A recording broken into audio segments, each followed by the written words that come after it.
Hello everyone, কেমন আছো সবাই? সে দুদিন আগে আমাদের গ্রামে যে বিয়েটা হলো, মানে আমার দাদার মেয়ের বিয়েটা, তো সেটা হচ্ছে আজকে রিসেপশন। তো আমরা সবাই মিলে চলে গেছি রিসেপশন খেতে।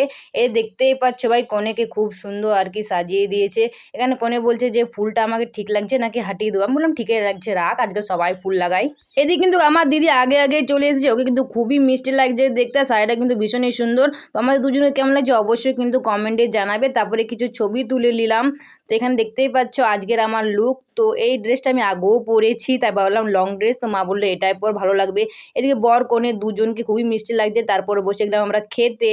তো এখানে ভাই আমার চুলগুলো সত্যি বলছি এতটা পরিমাণে ডিস্টার্ব করেছে কি আর বলবো। আর আমার দাদার মেয়ে মানে রিয়ার বিয়ের টাইমে আমি কোনো খাবার ভিডিও বানাতেই পারিনি, মানে খাবার সময় আমি ভিডিও নিতেই ভুলে গেছি। তাই ভাবলাম বিয়ের সময় ব্লগ নিতে কি হয়েছে, বোবার তো আছে, তখন খাবো আর ভিডিও বানাবো। তো তাই আর কি ভিডিও বানাচ্ছি।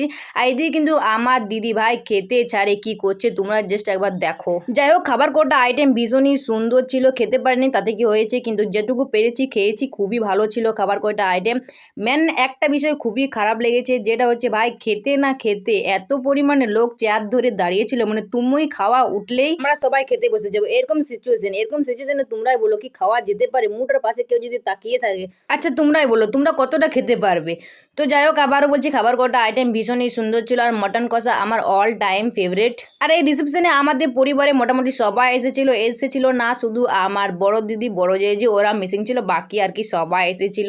খুবই সুন্দর ডেকোরেশন, খুবই ভালো লেগেছে আমার। তো আজকের ভিডিওটা এই পর্যন্ত, তোমাদের কেমন হলো অবশ্যই কমেন্টে জানাও। Bye, subscribe, tata.